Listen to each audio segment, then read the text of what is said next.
한 달 동안 주셨던 말씀을 좀 정리하면서 우리 합숙의 방향을 주셨거든요. 왜 초대교회 제자들에게 합숙을 시켰을까? 합숙하면 보통 국가대표 선수들이 월드컵 경기를 앞두고서 소집을 받죠. 뭐 합니까? 합숙합니다. 예를 들면 또 우리 미래사모도 한 번씩 RLS나 RGS 음악 캠프 때문에 일주일 동안 아이들에게 합숙을 가요. 그러니까 그 의미가 뭐냐면 합숙은 그것만 하겠다는 거잖아요. 합숙의 의미는 그것만 집중하겠다는 거예요. 그죠? 그러니까 우리가 지금 이 다락방 훈련 속에서 그냥 우리가 일상에서 예배 드리고 훈련 받고 하는데 합숙이라는 의미는 뭐냐면 내 인생을 거기에 걸겠다라는 뭔가가 나왔다는 거죠. 우리가 그냥 138이 아니라 이걸 갖고 합숙하겠다는 의미는 무엇인가 그것만으로 해결되는 어떤 상황을 봤다는 거고, 그것만이 답이구나라는 거에 확실한 결론을 내렸다는 거죠. 그래서 이번 한 달 동안 계속 합숙에 대한 메시지를 주셨던 것이고요. 저와 여러분이 막 몇 박 며칠씩 일주일 내도록 같이 합숙을 한 건 아니지만 우리의 삶에서 순간순간 찾아내야 될 그 합숙의 의미를 지금 찾아낸다 그 말이에요. 그 말은 뭐냐면 지금 유 목사님 6가지 도구 사단에게 빼앗겨버리고 3단체에게 다 뺏겼다. 그래서 다 뺏겨버린 그 6도구를 우리가 실제 138의 언약을 가지고 복음의 언약을 가지고서 이걸 완전 지렛대를 바꿔야 된다. 이 흐름을 바꿔야 된다. 이걸 놓고 지금 237 시대를 열었다. 이 여정 속에 저와 여러분이 걸어가고 있습니다. 그렇다고 할 때 합숙의 의미는 마치 국가대표 선수들이 평상시 일상 속에 있다가 소집을 딱 할 때는 일주일 내도록 뭐요? 집중을 한다는 의미입니다. 우리가 이 시대에 많은 크리스천들이 있습니다. 많은 종교인들이 있습니다. 그런데 남은 자로 저희들을 소집하신 이유는 바로 합숙, 주님과 함께하기 위해서. 무엇 때문에? 똑같습니다. 2000년 전에 제자들이 로마 복음화를 위해서 합숙을 하셨어요. 예루살렘을 치유하기 위해서, 이스라엘을, 마게도냐를 치유하기 위해서 그들을 따로 불러서 예수님이 함께 하셨습니다. 합숙의 의미예요. 저와 여러분 또한 류 목사님과 우리 담임 목사님과 이 시대 전도자들과 동시대를 살아가는 합숙 속에 있는 겁니다.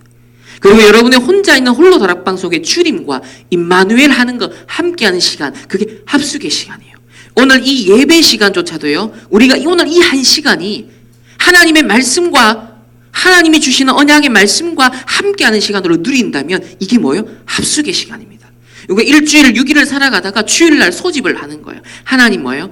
이날만큼은 세상 거 신경 쓰지 마. 이날만큼은 돈 걱정하지 마. 이날만큼은 네 딴 데 세상에서 많은 생각했던 거 걱정하지 말고 다 끊어버리고 오로지 집중하는 합숙으로 지금 소집하신 겁니다. 그러니까 국가대표 선수가 소집을 받았으면 뭐 해야 돼요? 거기에 명령에 딱 순종해서 훈련과 그 모든 거에 집중을 해야 됩니다. 마찬가지로 우리가 일주일 6일을 현장을 살아가는데 이 주일이라는 공식적인 날은 주님께 소집받은 날이에요. 주님이 원하시는 자들을 부르시니 이에 나온지라. 오늘 그 의미를 가지고 합숙이라는 걸 매 장면 우리의 순간순간 삶에 응용하고 적용하는 그것만 여러분이 생각하시면 돼요. 그러니까 합숙이라는 거. 그러니까 우리가 1차 합숙, 팀 합숙 이런 공식적인 훈련도 있지만 평상시에 우리의 예배 생활, 신앙 생활, 여러분의 학업 모든 의미를 다 합숙의 의미를 다시 말해 하나님 불렀다는 겁니다. 여러분들을 이 시대에 이유 있어 불렀다는 거예요. 무엇 때문인가? 오늘 제가 이번 주에 이 RTS에서 제가 이제 특강을 심부름하면서 이게 강단 말씀 성취라는 걸 확인을 했어요. 우리 지난주 강단 말씀에 보면 예수 그리스도 이름의 권세, 그 권능을 영적인 눈을 뜨고 사용하고 정말 이 귀신을 쫓아냈던 바울팀처럼 심지어는 감옥에 갇혀서 찬송하고 기도하는데 어마어마한 그리스도의 이 이름의 권세가 나타났잖아요. 그러니까 이 권능을 가지고 초대교회는요, 핍박도 이길 수 있었고요. 심지어 순교도 할 수 있었고요. 많은 귀신 들린 자, 영육간의 병든 자들을 치유했던 지렛대가 뭐였냐면 예수 그리스도 이름이었습니다. 그 복음의 능력이었습니다. 말씀의 권능이었습니다. 그러니까 저와 여러분이 합숙을 하는 이유는 뭐다? 결국 그 권능을 나의 권능으로 예수 이름을 나의 실제로 능력으로서 누리는 그래서 성령의 충만함을 받았고 그들이 로마 복음화를 했던 것처럼 이 시대 하나님의 로마 복음화를 위해서 저와 여러분에게 하나님 뭘 원하냐면 하나님의 영에 감동된 자를 만들길 원하세요. 그 목적을 갖고 소집하시고 우리가 합숙 속에 오늘도 이 자리에 앉아 있는 겁니다. 그래서 로마 복음화의 지뢰 때 치유전도, 특별히 초대교회사에 지속되었던 심지어 예수님, 그러니까 제가 궁금했던 건 여러분 나이 때 성경에야 당연히 예수님, 사도 바울 다 나와요. 근데 로마 복음화는 300년, 313년에 이제 공식화됐단 말이죠. 그러면 사도들이 마지막으로, 그러니까 바울이나 베드로나 이런 60년대 중반에 다 순교했어요. 나머지 이제 사도들도 다 순교를 해요. 그 마지막으로 이제 그 요한계시록을 기록했다라고 하는 이 사도 요한이 가장 오래 삽니다. 가장 오래 살았어요. 그래도 채 1세기 안에 다 거의 다 갔다고 보시면 됩니다. 그러면 200년대, 적어도 200년에서 300년까지의 그 100몇십 년 동안은 이 복음운동, 전도운동이 어떻게 됐을까 궁금했던 거 저는. 과연 초대교회의 이 사도행전에 기록되어 있던 이 전도운동이 어떻게 지속되었는가가 사실 저에게는 되게 궁금했거든요. 왜냐? 이게 역사적 사실로 확인되면 그야말로 이 놀라운 사실이거든요. 초대교회가 그 예루살렘 유대인에게서 소수로 시작이 됐는데 대제국 로마를 300년 만에 뒤집었단 말이에요. 이건 역사적인, 우리가 역사 속에 배우는 거잖아요. 세계사 속에 배우는 거잖아요. 이거는 불신자들도 인정하는 사실이잖아요. 기독교가 로마를 정복했다는 사실. 그러면 도대체 그 과정이 뭐였느냐. 저는 이제 그걸 정말 확인하고 싶었어요. 이번에 그걸 확인하면서 저에게는 큰 능력과 큰 확신으로, 그러니까 말로만 이루는 그리스도가 아니라 역사적 증거 앞에 정말 능력의 큰 확신 속에 그게 저에게는 각인되고 메시지로 부딪혀왔어요. 그래서 앞으로 뭘 우리가 해야 되는가? 2000년 전에 예수님이 명령하신 그 언약의 여정을 지금 똑같이 걸어가고 있구나. 난 그걸 향해서 이제 합숙 속으로 소집을 이제 받은 겁니다. 그래서 그 합숙 속으로 들어가야겠구나. 내가 집중해야겠구나. 이것만을 위해서 이제 모든 24시 해야겠구나. 라고 이제 제가 소집을 받은 합숙 속에 들어온 이번 한 달 동안 이 합숙의 의미 속에 이 모든 것들이 정리가 이렇게 되더라고요. 여러분 이 개구리 보시면요, 끓는 물에 개구리가 왜 적고를 당하냐, 이 보면 서서히 온도가 올라가면요 이 개구리는 변온 동물이래요. 다시 말하면 적응하고, 그러니까 좋은 말로는 적응인데 동화되는 거죠. 그냥 어제 메시지를 따르자면은, 그러니까 변온 동물이니까 몸에도 온도를 계속 높여간다는 거예요. 그러다 보니까 어떻게 돼요? 나중에는 아차 싶은, 이제 도망가야겠다 싶은 임계점이 오는데, 한계가 딱 오는데 그때는 이미 다리가 익어버려가지고 뛸 수 없는 상태라는 거예요. 이게 뭐냐면 어마어마한 시대의 위기가 재앙과 막 오는데, 전도자라는 건요 하나님이 파수꾼으로 세워서 미리 적군이 오는 걸 미리 대비시키는 거잖아요. 말씀을 통해 다 알리시고 전도자를 통해 다 알리시잖아요. 근데 우리가 여기 무지하고 무감각하고 그냥 일상 살아가고 뭐 인생은 다 저런 거야 하면서 동화되고 살아가고 있어요. 어느 날 이제 위기가 눈앞에 딱 왔을 때는요, 막상 뛰려고 하는데 어떤 상태가 되냐면 이미 다리가 익어버려가지고 내 마음과 몸은 따라주지 않는, 실제로 따로 노는 이런 영적 상태, 이런 삶의 상태가 어떤 면에서 오늘날 종교인의 모습인 거예요. 오늘날의 기독교인들마저도 그럴 수밖에 없는 거예요. 막상 진짜 시대 문제가 왔을 때는 그때는 대안이 없는 겁니다. 해결책이 없는 거예요. 그래서 예수님이 40일 동안 제자를 따로 불러서 40일 동안 일일이 미션을 주셨다는 거예요. 일일이.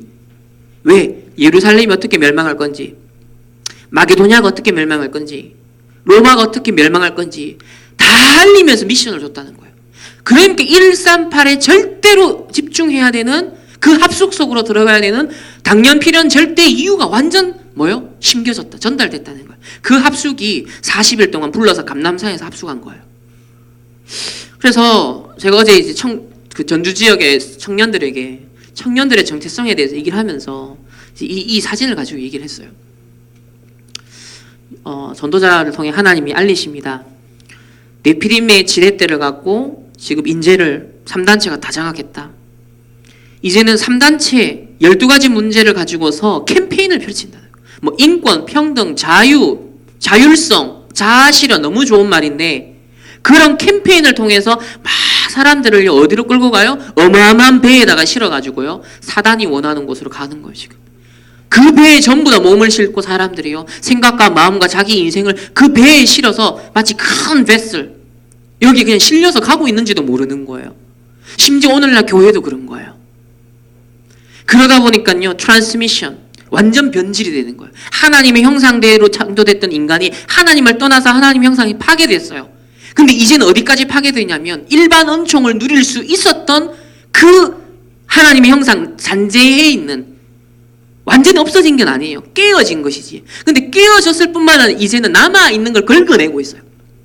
그러니까 이제 동성애가 정상이다. 심지어 소아성애자도 정상이다. 내 성적 지향이다. 이런 인권이라는 막 캠페인 속에 합리화하면서 이게 내 인간의 인권이다 이러면서 속고 있는 거예요. 그러면서 인간 스스로가 변질돼 가는 겁니다. 트랜스미션이 일어나는 거예요. 원래 하나님의 형상이 깨어질 뿐만 아니라 남아있는 일반 은총을 누릴 수 있는 것까지 다 깨지는 거예요. 다 없애는 거예요. 그래서 그게 보이지 않습니까? 갈수록 정신 문제 오는 거예요. 갈수록 영적 문제 오는 거예요. 그러니까 이제는 순리가 완전 영리에 의해서 집어삼킴을 당해도 그게 정상인 것처럼 이런 트랜스미션이 일어나는데, 그래서 정신병, 중독, 질병 100%. 제가 이번에 그 청신회 지난주에 게임 중독이라는 메시지를 선정하면서 제가 중독이라는 단어가 처음 찾아봤어요. 여러분 아무도 사전에서 중독을 안 찾아봤을 거예요. 왜? 우리는 중독에 대해서 안다 생각하기 때문에. 근데 중독이라는 사전을 제가 찾아보니까 깜짝 놀랐습니다. 국어사전 보면요, 1, 2, 3번 딱 정의가 나와요. 흔히 1, 2번은 뭐 물질에 중독되고 뭐 중독되고 다 이런 거예요. 근데 세 번째 중독이 뭐냐면 사상 중독이 나옵니다. 사람들이 지속적으로 어떤 사상에 노출되어지면 그게 젖어들어서 중독. 오늘날 지금 보면 다 중독 사람. 모든 사람이 중독 사람. 완전 중독 시대인 거예요. 그러니까 제가 궁금해서요. 네이버 사전이 잘 돼 있는 게 프랑스어, 스페인어, 러시아어 뭐 다 알 수 있어요. 일일이 다 클릭을 해봐서 깜짝 놀랐습니다. 프랑스어, 스페인어, 러시아어 이런 걸 한번 찾아보세요. 우리나라에 정의되어 있지 않은 중독이라는 용어가 또 정의가 되어 있어요. 거기 보면 중독된 상태가 선전선동하는 상태. 제가 사상에 중독된 지금 사람들 보니까 선정선동을 하잖아요. 그러니까 그 어떤 단어가 그 나라의 용어로 사전에 정의될 때는요, 그 나라의 고유와 맥락에서 그게 나온 거거든요. 그러니까 우리나라에는 없는 중독이라는 단어를 정의할 때 프랑스어에는 또 다른 정의가 또 있는 거예요. 러시아의 스페인어에는 또 다른 정의들이 각각 다 있는 거예요. 그러니까 100% 중독입니다. 지금 이 시대는요. 그 가운데 중자고요. 독이 우리를 죽이는 독 있죠. 독살할 때 그 독자예요. 그러니까 독에 다 가운데 빠져 있다 의미인 거예요. 중독이라는 건. 그러니까 이 3단체가 작품을 장악해서 전부 다 그냥 사람들 중독 가운데, 그 독 가운데 집어넣어요.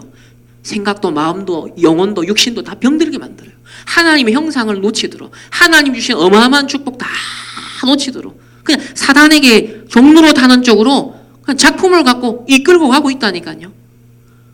이제는 미디어를 통해서 어마어마하게 사람들이 모이게끔 만들었죠. 이제는 아웃소싱, 그 중독된 사람들을 제자 삼아서 또 파송합니다. 또 다른 제자를 삼도록, 또 다른 영향력을 확대하서. 그러니까 이런 사단에게 빼앗겨버린 6가지 도구로 인해서 지금 이런 문제들이 막 벌어집니다. 과거에는 50대쯤 영적 문제가 왔다고 하는데 이제 10대가 돼도요, 영적 문제가 와요. 왜? 많은 것들이 빨리 흡수가 되니까요.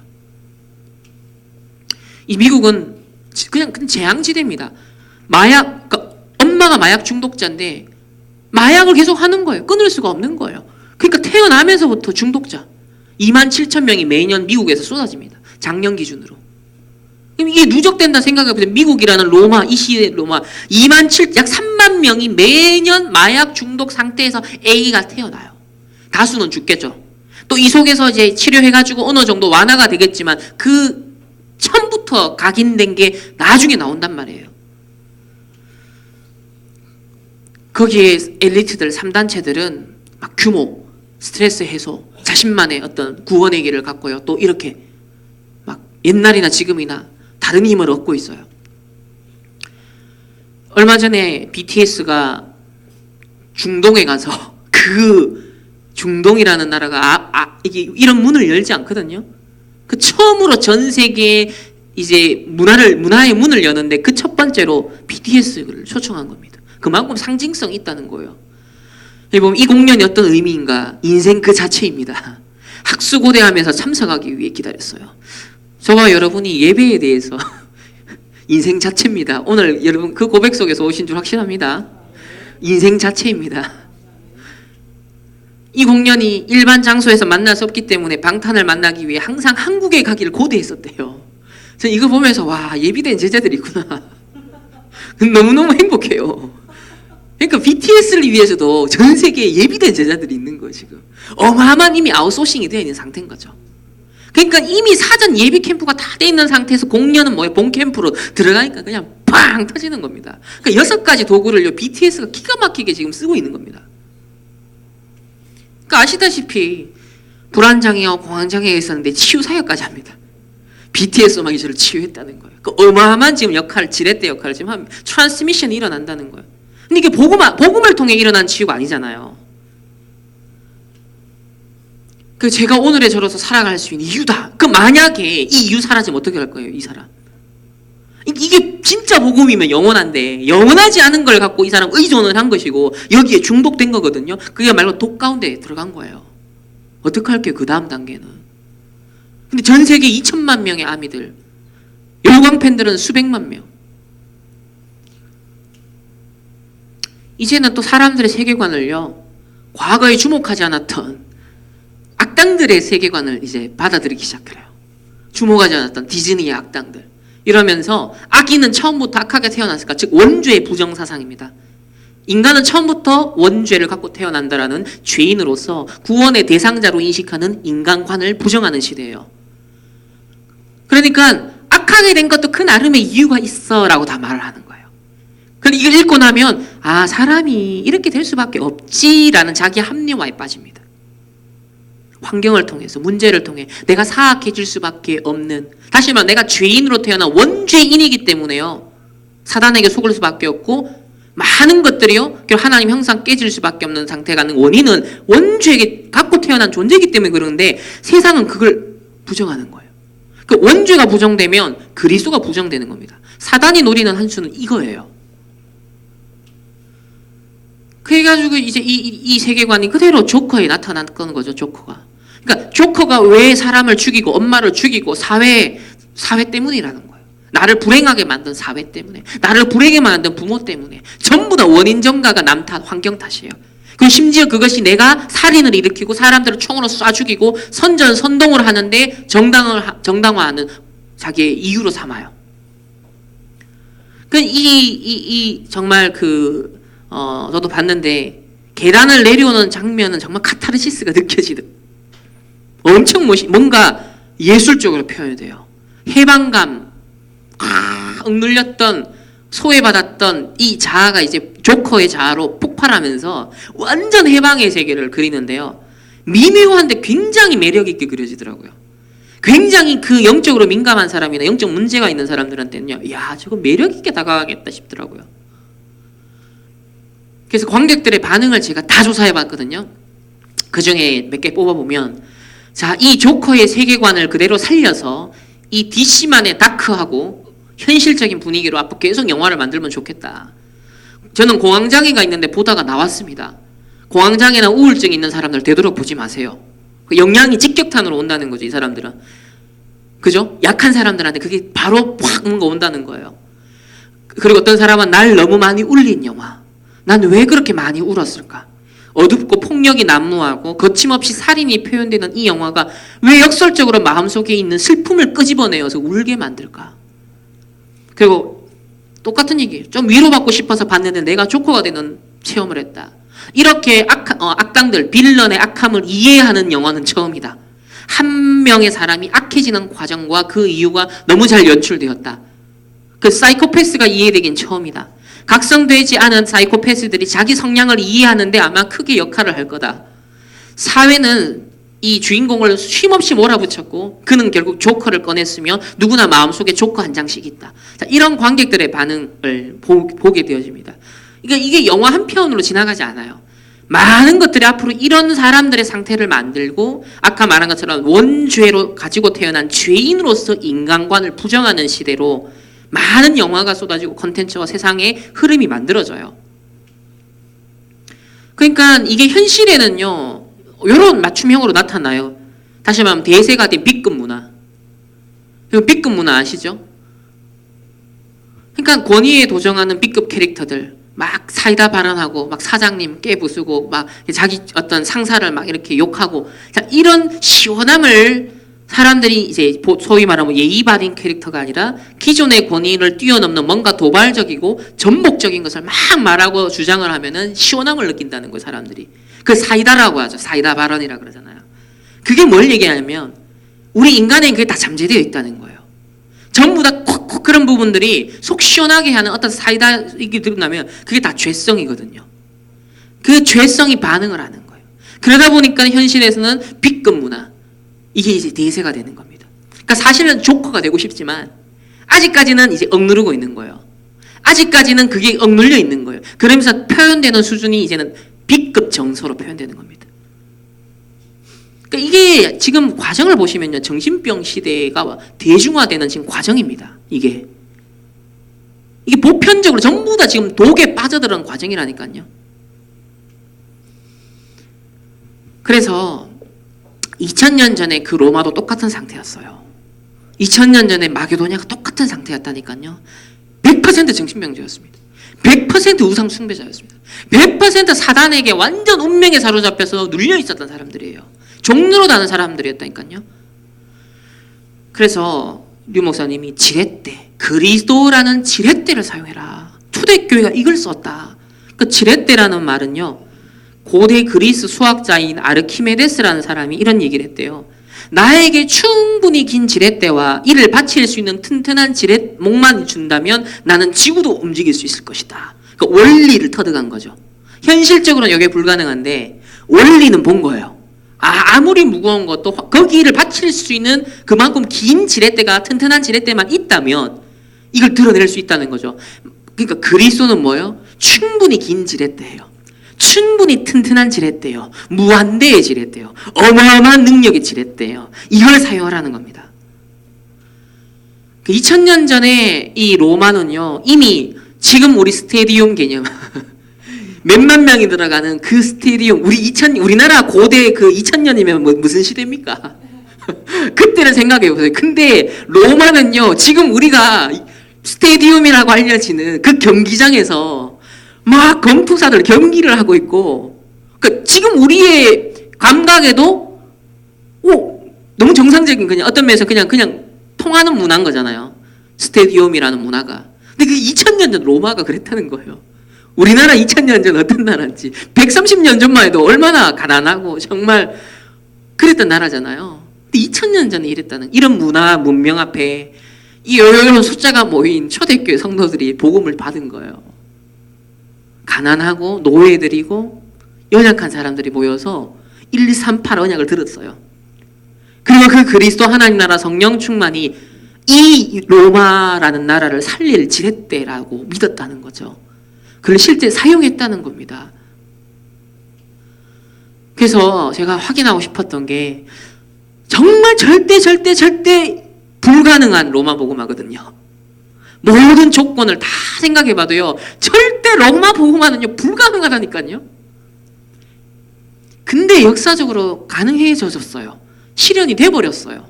도대체 그 초대교회 전도운동 주요 방법이 뭐였는지 궁금했고, 그러면 그게 치유전도라고 예수님이 말하고 사도들도 그렇게 했는데 과연 그 이후에 얼마나 어떻게 지속됐느냐가 궁금했고, 그러면 이 시대의 다락방 전도운동, 류 목사님이 이제 237 시대의 방법은 치유전도다.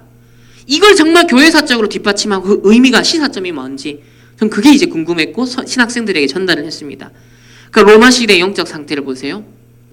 모든 만물에 신령한 기운이 깃들어 있다. 정령 숭배를 했습니다. 이번에 겨울왕국 2가 딱 요거 나옵니다.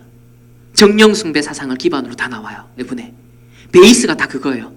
신비한 힘의 근원 하면서 모험의 세계로 들어가는데, 그 세계에서 이제 자연 만물 속에 깃들어 있는 정령들이 어떻게 이들을 도와주고 힘을 실어주는지, 그 얘기가 이번에 겨울왕국의 베이스입니다. 2가. 그러니까 보세요. 점점점 애니메이션이나 이런 걸 통해서요, 갈수록 이런 세계관이 자연스럽게 들어가는 거예요. 로마가 딱 그랬어요. 가정과 마을과 국가를 다스리고 보호하는 수호신 개념이 있었고, 그리고 모든 인간의 자연 세계, 사회, 경제 활동, 외교 관계, 전쟁, 이런 인간 삶의 모든 상황이 다 신들이 주관한다. 그래서 이 신에 의한 우리의 운명에 매여 있다라고 운명론적으로 그들은 생각을 분명히 했습니다. 그래서 어거스틴으로 알려지는 이 아구스티누스가요, 이런 얘기를 했어요. 이 사람이 이제 300년 중반 후반대에 이런 얘기를 합니다. 로마가 이제 곧 멸망하는, 이제 로마 복음화 되고 난 다음에 로마가 나중에 이제 제국으로서 이제 몰락을 하는데, 그때 로마 당시 상태를 이렇게 말합니다. 로마인들은 심지어 논밭의 일거리도 어느 한 신에게만 맡길 수 없다 생각했다. 그래서 농지는 루시나 여신에게, 산등성이는 유가티누스 신에게, 구릉은 콜라티나 여신에게, 계곡은 발로리아 여신에게 주관하게 했다. 그들은 농작물을 놓고도 세게티아 여신에게만 모든 농작물을 맡길 수가 없었다. 밀을 심고서 아직 땅 속에 있는 동안은 세이아 여신이, 땅 위에 솟아나는 나다를 맺을 때는 세게티아 여신이, 밀을 거두어 곡간에 쌓은 다음에 안전하게 간수하라는 뜻에서 투틸리아 여신이 주관하게 했다. 자, 이거 보면 농사 하나 짓는 그 과정도요, 보통 신경 쓰는 게 아니에요. 이 신을 화나게 하면 저주받는다라고 생각하기 때문에 잘 모셔야 되는 겁니다. 그러니까 우리나라 옛날에 미신에 사로잡혔다는 거 있잖아요. 그 상태예요. 똑같습니다. 비나이다 비나이다 하는 상태. 로마가 딱 그랬다니까요. 그러면서 로마 제국이 이제 또 팽창되니까 로마라는 원래 고유한 도시만의 잡신만 아니라, 정령숭배뿐만 아니라 지중해 세계 전체의 다신교 사회의 잡신들을 다 받아들인 거예요. 완전 혼합주의인 거죠. 그러니까 이제는 그리스 신까지 다 받아들인 거예요. 그래서 그리스의 유명한 12개의 신도 로마의 이름으로 바뀐 거죠. 그래서 이 유피테르라는 로마의 천둥과 하늘의 신이 제우스와 똑같아진 거예요. 그러니까 이렇게 많은 신들이 그들은 또 외국에서 이제 이거는 페르시아에서 들어온 신입니다. 미트라, 키벨레, 아데미, 각 지역에 로마 전역에 있었던 신들. 그래서 이 인간의 행복과 불행, 생사화복을 결정하는 주체가 바로 신들이고, 이 신과의 관계를 잘 맺는 것이 사는 길이다라고 그들은 믿었어요. 그래서 로마인들의 독특한 개념이 뭐냐면 신들과의 평화 유지, 그게 팍스 데오룸. 우리 로마의 평화 시대 할 때 팍스 로마나 하잖아요. 팍스 데오룸. 근데 더 재밌는 건요, 진짜 로마인들이 걱정하는 거는 이라 데오룸, 즉 신들의 분노의 대상이 되는 거였어요. 어떻게 하면 신들의 분노에서 내가 벗어날 수 있겠냐. 그래서 신들을 잘 못 섬기면 반드시 신의 분노가 임하기 때문에 강박증이 있었습니다. 여기에 신경이 엄청 쓰였다는 거예요. 그래서 신을 달래고 잘 섬기는 방법으로 각종 제사와 미신, 그리고 공식적인 신전을 건축하는 형태로, 왜 신을 가장 정성스럽게 모시는 방법이 신의 집을 지어주는 거였어요. 그래서 신전이 만들어진 겁니다. 그래서 우리나라에도 뭐 신주 단지라고 나오는 거예요. 신을 모신 집을 그렇게 하는 거 똑같은 개념이에요. 그러니까 우리나라나 로마나 지금 전 세계 영적 상태가 2000년 전이나 똑같다라는 겁니다. 자, 악의 세력으로부터의 구원, 내세의 복락을 추구하는 많은 대중들이 미신, 점술, 신비적인 종교에 그래 빠져들 수밖에 없었고, 그리고 대표적으로 신전 중에 가장 유명한 신전이 이 판테온 신전이에요.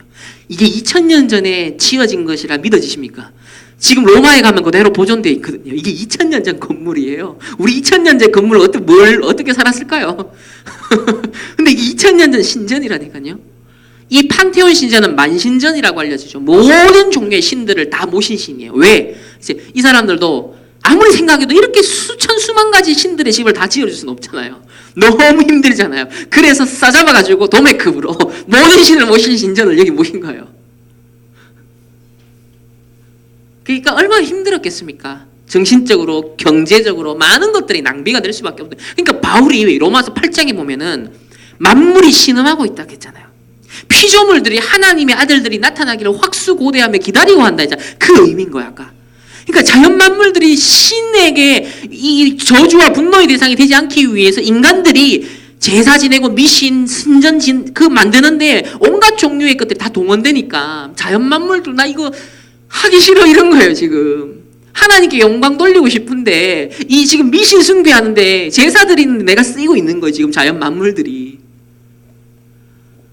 근데 여기 보면 교회 역사가인 이 하르낙이요, 아주 놀라운 진술을 하는데요. 그리스도인들이 어마어마한 무기를 썼다는 거예요. 자, 온 세계와 그것을 둘러싼 분위기는 마귀들로 가득 차 있었으며 우상 숭배는 물론이고 삶의 모든 국면이 그것들에 의해 지배를 받고 있었다. 마귀들은 보좌 위에 앉았고 요람 위에 떠나다녔으며 온 땅은 예나 지금이나 하나님의 창조 세계 이기는 했지만 문자 그대로 지옥 같은 곳이었다. 이 지옥과 그 모든 마귀를 대적하기 위해 그리스도인들은 어떤 지렛대를 썼다. 천하 무적의 무기, 바로 그리스도라는 그 그리스도 이름의 권세, 권능, 이 무기를 마음대로 쓸 수 있었다는 거예요. 그러니까 우리가 그리스도라는 지렛대를 써라는 메시지, 그냥 얘기 아니라 역사적으로 확실한 증거 있는, 이걸 진짜 우리가 써야 돼요. 그러면 예수 그리스도가 이 치유 전도를 어떻게 하셨습니까? 처음부터 사역하셨. 온 갈릴리를 두루다니시며 천국 복음을 전파하시며 모든 병과 모든 약한 것을 고치시니 그 소문이 온 수리아에 퍼진지라. 모든 앓는 자, 곧 각종 병에 걸려 고통당하는 자, 귀신 들린 자, 간질하는 자, 중풍병자들 데려오니 고치시더라. 자, 예수님의 첫 사역부터 치유 사역이 시작이 됐습니다. 그러면서 귀신 들린 자들을 많이 데려와요. 말씀으로 귀신들을 쫓아내십니다. 병든 자들을 말씀으로 고치십니다. 그러면서 이 치유 사역이 어디에 근거한다? 이사야를 통하여 하신 말씀, 연약한 것을 친히 담당하시고 병을 짊어지셨도다 함을 이루려 함이라. 즉 구약도 뭘 약속하고 있다? 치유 사역을 약속하고 있다는 거예요. 구약과 신약은요, 이 복음으로 사람들 치유하겠다. 그게 하나님 구원하겠다. 운명에서 벗어나게 해주겠다. 이게 포괄적인 치유 사역이잖아요. 그래서 예수님에 대해서 이 사도 바울, 사도 시대 이후에 렘넌트들이 지금 말하는 이그나티우스 안디옥 교회, 우리가 지금 메시지 흐름을 타고 있잖아요. 안디옥 교회가 선교 파송했잖아요. 선교사들을. 그 안디옥 교회의 차세대가 누구냐? 이그나티우스입니다. 이 사람도 결국 바울하고 똑같이 순교합니다. 로마에서. 이 이그나티우스도 예수 그리스도야말로 유일한 의사다. 오직 그분만이 참된 치유자시다.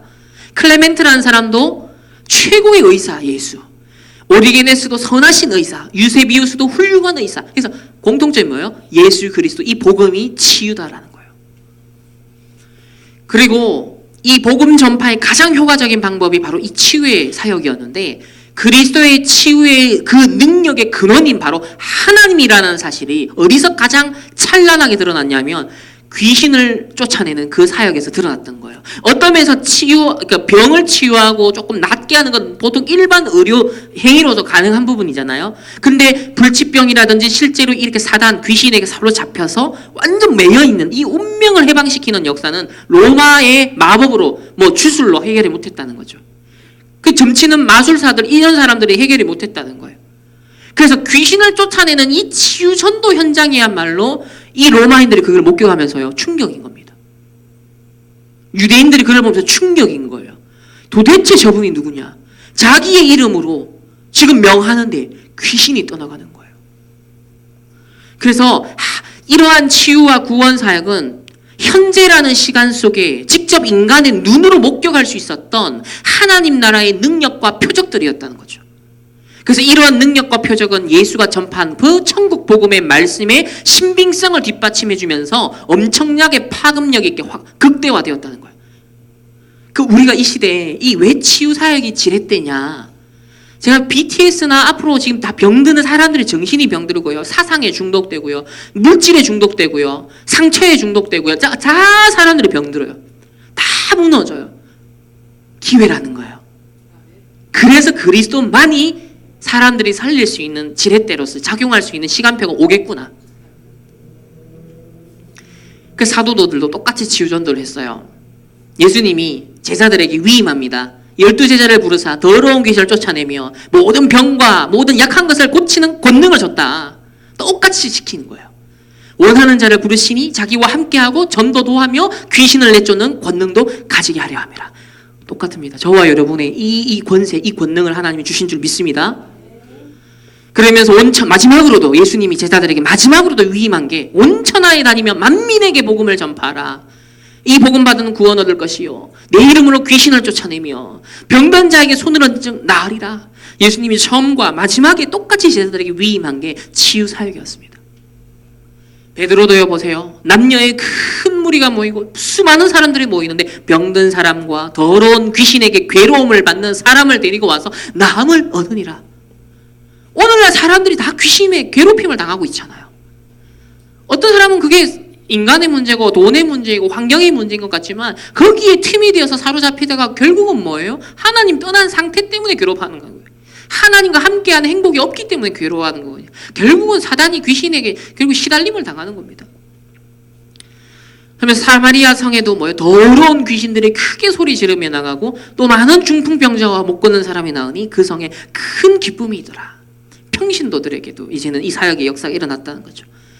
바울도 점치는 귀신 여종에게 예수 그리스도 이름이라는 지렛대를 사용하니까 명령합니다. 나오라! 귀신이 즉시 나오니라. 이제 사도시대 그 이후에 교회사 속에 나타난 치유전도의 예를 볼까요? 병을 치유하고 귀신을 쫓아내는 이 치유사역은 3세기까지 4세기 초까지 계속됩니다. 그리스도인들은 복음 전파자로서 영육간의 병든 자들 치유하며 특히 예수 이름의 이 권능으로 귀신을 쫓아내는 악한 운명의 틀에 갇혀있는 그 로마인들, 야 어떻게 하면 귀신한테 내가 안 시달릴까? 어떻게 하면 저 신들에게 분노를 안 일으킬까를 막 염려했던 사람들이에요. 아까 그 농사도 함부로 짓기가 힘든 거예요. 하나 실수하면 내가 저주받는다는 강박관념에 시달렸다니까요. 이런 불안과 두려움과 공포에 떨던 수많은 로마인들을 해방시켜줬다는 거예요. 이 복음 예수 그리스도. 유스티니우스가 말합니다. 2세기 중반, 그러니까 2세기 중반에 한 150년, 160년 되잖아요. 이때도 치유전도가 엄청나게 활발했어요. 이 세계와 우리 도시의 도처에서 귀신에 사로잡힌 많은 사람들이 그리스도인들에 의해 귀신에게서 해방되는 기적이 일어나면서 기뻐했다.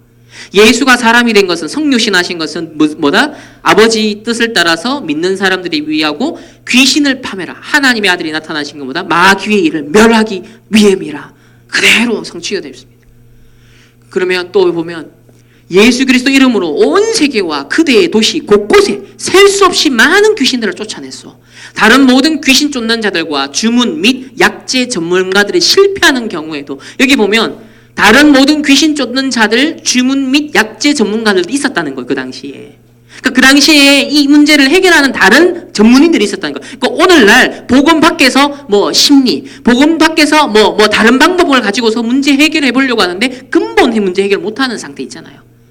약간의 완화되는 일시적인 그런 효과는 있을 수 있어요. 그건 분명한 사실이에요. 그러나 더 영적으로는 누적되게 만들어요.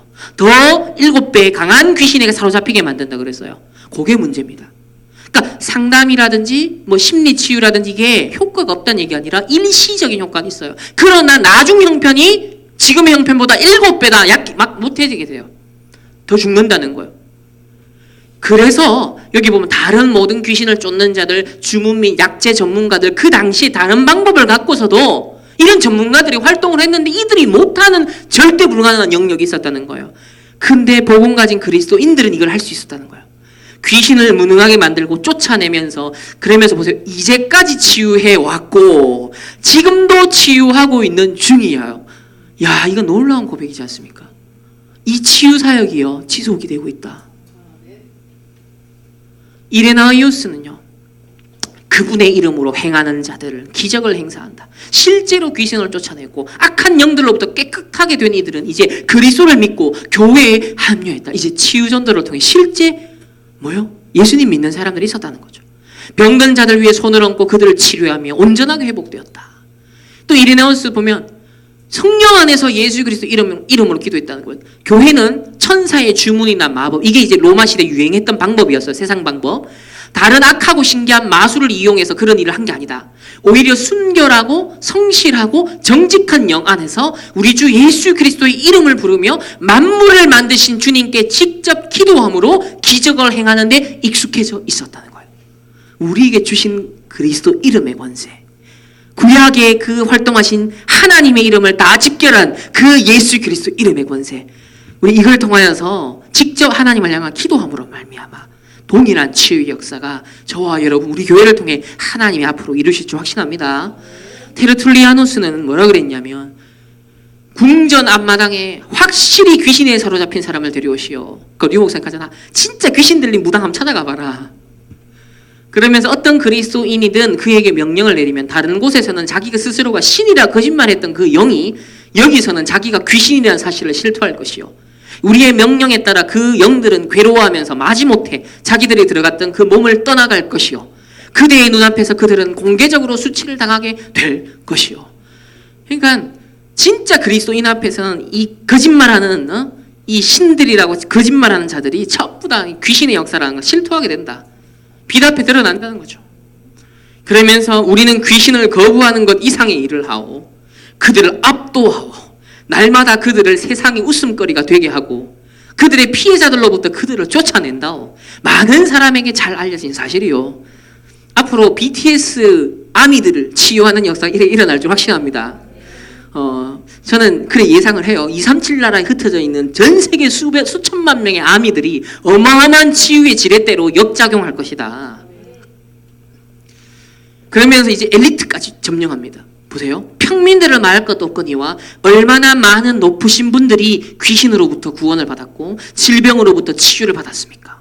안토니우스 황제의 아버지인 세베루스 황제께서도 감사하게도 그리스도인들을 잊지 않습니다. 이제 어느 정도까지 간 거예요? 황제까지 복음 받는 거예요. 황제까지 그리스도 이름의 권능을 알게 된 겁니다. 그러니까 로마를 완전 정복한 거죠, 이때. 사실 이 로마는요, 중간중간에 어마어마한 박해의 시대가 있었거든요. 그리스도인들을 죽이고 박해하는 악한 황제들도 있었다니까요. 근데 사이사이에 일의 복음도 받는 사람들도 있었다는 거예요. 그렇게 핍박을 반복하면서도, 핍박받으면서도요, 이 남은 자들을 통하여서 하나님은 계속 로마를 정복해 들어갔다는 겁니다. 마지막 오리게네스는요, 이상한 마술이나 마법의 책략을, 즉 세상의 방법 사용하지 않고 오로지 기도와 아주 단순한 명령과 말씀으로 귀신을 쫓아낸다. 그리스도의 말씀이 지닌 권능은 귀신들이 무가치하고 연약한 존재임을 보여준다. 이처럼 귀신을 무너뜨리고 굴복시켜 쫓아내는 일은 굳이 믿음을 합리적으로 증명할 수 있는 유능하고 지혜로운 사람의 손을 빌릴 필요가 없기 때문이다. 뭐예요? 똑똑한 대단한 어떤 실력을 요구하는 게 아니라 예수 그리스도의 말씀 그 이름의 권능을 믿는 모든 평신도들이 누릴 수 있는 유 목사님 모든 성도들이 뭐다? 의사다. 영적 의사다. 그 말이 근거가 있는 얘기인 거예요. 특별한 은사를 받은 사람만 치유하는 게 아니라 목사님만 치유 사역하는 게 아니라 모든 예수 그리스도 이름의 권능을 믿는 자, 복음의 말씀을 실제 믿는 자, 우리 렘넌트들도 예외 없이 모든 현장이 치유 대상자이기 때문에 우리 충만교가 치유하는 병원이고 우리 성도들이 치유하는 의사라는 겁니다. 그러면서 오리게네스는 오직 하나님과 그리스도께 집중에 대한 얘기를 하는데, 그리스도인, 즉 오직 하나님과 그분의 로고스 되시는 그리스도만 헌신, 이 그리스도에만 헌신한 진정한, 즉 집중한 그리스도인은 마귀들의 손에 결코 시달리지 않는다. 그분이 그들보다 더 우세하기 때문이다. 이게 이제 그리스도를 누린 거죠. 결론으로 저와 여러분이 붙잡아야 할 증거가 뭐냐? 이렇게 요약됩니다. 영국의 신학자이자 전도자였던 마이클 그린이요, 이렇게 요약을 하는데, 고대 헬레니즘 세계는 귀신들에게 심히 시달리던 세상이었고 영적인 존재 가운데 선한 영도 있었지만 대부분 나쁜 영이었다. 그 영들은 신들만큼 강력한 힘은 없었으나 그래도 상당한 위력을 갖고 있었다. 당시에 복음이 그토록 빠르게 전파된 이유는 인생을 망치고 고약한 세력들이 살아계신 하나님의 권능으로 쫓겨나고 그로써 그분이 그 모든 영들보다 뛰어난 권능의 신인 것이 증명되었기 때문이다. 오직 그리스도, 오직 하나님 나라, 오직 성령 충만, 이 복음이 전파됐다는 겁니다. 이 복음이 말로만 이런 것이 아니라 능력과 큰 확신으로 증거가 되었다는 거예요. 그래서 초대교회 당시 이 복음 말씀, 예수 그리스도 이름의 권능을 사용하여 귀신을 쫓아낸 치유전도 사역은 그 어마어마한 12가지 문제, 그 시대의 3단체, 흑암 세력에 장악되었던 대로마 제국을 300년 만에 복음화하는 주요 지렛대였다라는 겁니다. 이 언약을 이어 이제 저와 여러분 다락방 전도 운동도 유목사님 237 나라를 살리는 지렛대도 뭐다? 그리스도라는 지렛대를 사용하여서 치유하는 것이다. 이 언약을요 확실하게 붙잡고 우리 이제 합숙 속으로 들어가야 돼요. 이 증거를 가지고 그렇다면 내 인생이, 우리 교회가 어떤 치유 사역에 그리스도를 사용할 수 있는 확실한 지렛대를 준비해야 될 것인가? 내 산업이, 내 달란트가, 내 학업이 이 시대의 3단체를, 이런 네피림 지렛대를 사용하는 시대에 많은 사람을 정신병자로 몰아가는 시대에 많은 사람이 하나님의 형상이 깨어지고 많은 사람을 불행으로 스스로 몰아가는 이런 틀린 흐름을 바꿀 수 있는, 치유할 수 있는 복음은 모든 것이라 했습니다. 복음으로 충분하며, 복음으로 행복하고, 복음으로 기쁘고, 복음으로 감사하고, 예수 이름의 권세를 사용하고, 예수의 능력을 사용하고, 예수 이름으로 찬양을 하고, 이 지렛대를 사용하는데 300년 만에 로마가 뒤집어졌어요. 로마의 치유 사역이 일어났습니다. 저와 여러분의 발걸음을 통하여서 3단체, 저는 BTS, 이 시대에 죽어가고 병든 모든 사람들 하나님 치유할 증인으로 우리를 먼저 부르셨음을 확신합니다. 기도합시다. 하나님 감사합니다. 우리가 합숙할 이유를 확인합니다. 237 시대 사단에게 3단체에 빼앗겨버린 6가지 도구를 저희들이 특별히 로마 시대 보고만 했던 저 초대교회 전도자 증인들이도 똑같이 6가지 도구, 특별히 그리스도 이름이라는 그 지렛대를 잘 사용하고 로마를 정복한 것을 보게 됩니다. 하나님 이 시대의 전도자를 통해 237 시대에 살릴 중요한 하나님 6가지 도구, 회복의 말씀을 주셨사오니 그리스도 이름의 권능을, 그리스도의 복음의 말씀을 사실적으로 사용하고 누릴 수 있는 복음 누리는 증인으로 저희들을 먼저 치유해 주시고 인도하여 주옵소서. 지금부터 우리의 모든 삶이 합숙의 의미가 있는 집중된 삶이 되게 하여 주옵소서. 감사드리며 살아계신 예수 그리스도 이름으로 기도합니다. 아멘.